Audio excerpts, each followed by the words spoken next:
Good evening, all. I'm Jennifer Natasha, and today I'll be doing a presentation on the functions of the Reserve Bank of India.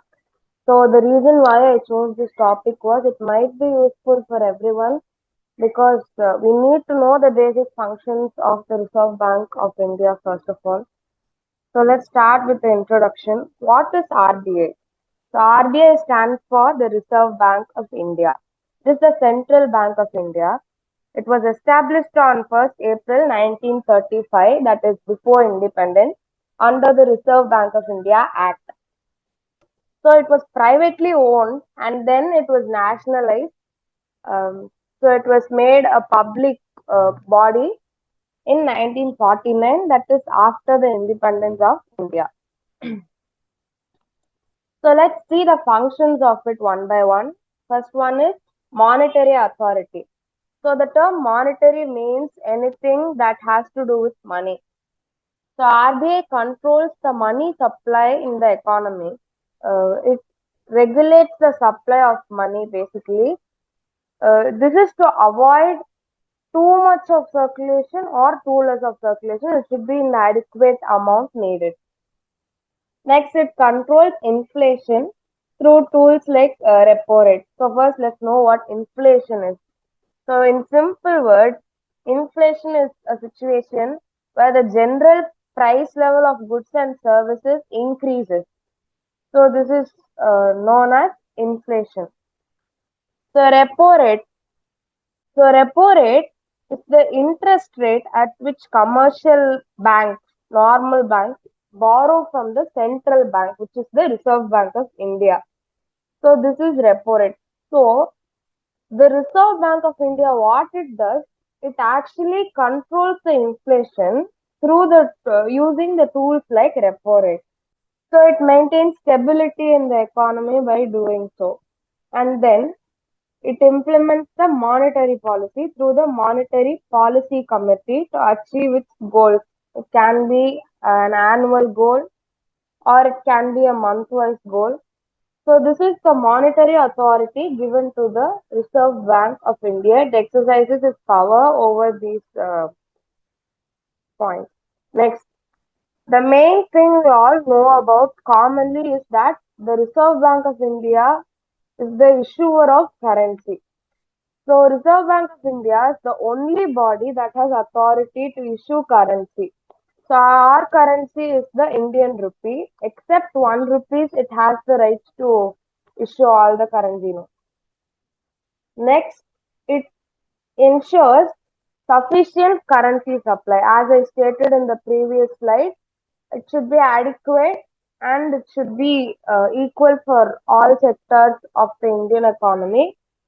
And the high quality of the currency note, since it is traveling from various places, the note should be of high quality so that it doesn't get damaged and it is useful for the customers.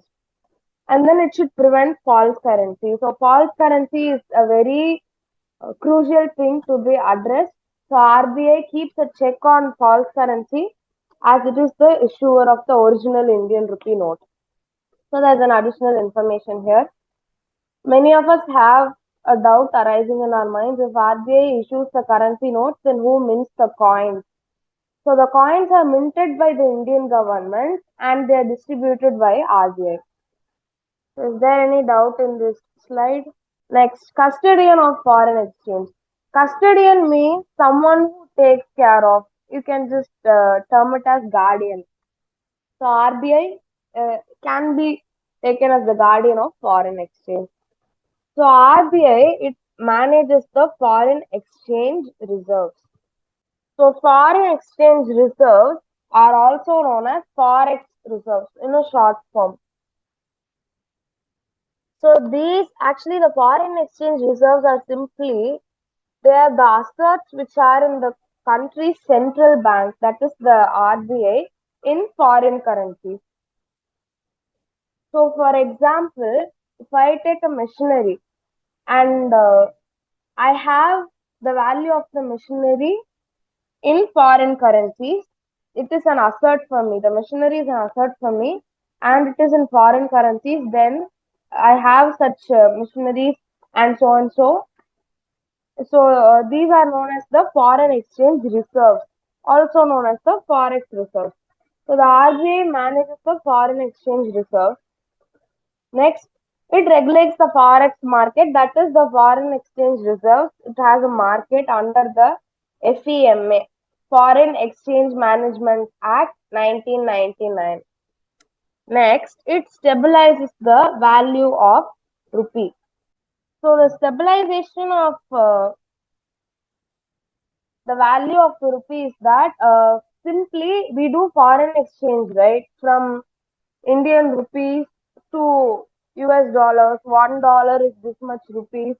So just like that, the RBI manages the value of the Indian rupee, the exchange rate, the current exchange rate of RBI, the value of the rupee. If you can search in Google, it will show the exchange rate, current exchange rate of today.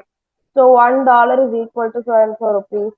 So the rupees, the value of the rupees, it is managed by the RBI and it stabilizes the value of the rupees. Next, RBI acts as a banker to the government. So RBI manages the government accounts and the public debt. So public debt is something that the total money which is borrowed by the government to finance its expenditure such as improvement in infrastructure, or maybe building a new railway station, building a new cricket stadium, building some metro railway networks, etc. That is some of the examples I can give you in expenditures. So it is the money which is borrowed by the government to finance its expenditures. What I said was only infrastructure. There are so many other expenditures the government has. These are some. So it includes both internal and external borrowing. Next, it plays as an important role as the financial advisor to the government. So what RBI does is that it advises the government on the how to manage its finance, and it it has the authority to advise the government and take part in its policies as the financial advisor. Next, it's a very important topic, consumer protection. As we people of India, we are all consumers of RBI directly or indirectly. So RBI, it ensures that bank treats customers fairly. So this includes rights to fair treatment. All the people should be treated fairly. Transparency. The bank should be transparent in what is going on with the money processes and whether a particular currency note is going to be demonetized sooner or later, which is currently that is something very important. And then it should give privacy to the customers, should take care of their privacy, should be suitable.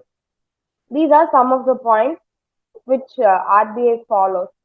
And the next one, it also spreads financial awareness among many rural people, or the people might be illiterate, or the people who are new to the banking systems and all. So RBI, its main objective is to, among social responsibility, we can say, it is to provide the financial awareness to people. This is what comes under consumer protection. And as the conclusion, we'd like to draw final 3 points. RBI is the backbone of the Indian economy. It plays a very crucial role, and one of the main roles is issuing of currency. Then it ensures the stability, security, and smooth financial operation, and it plays a key role in nation building, as without an economy, a nation would be nothing.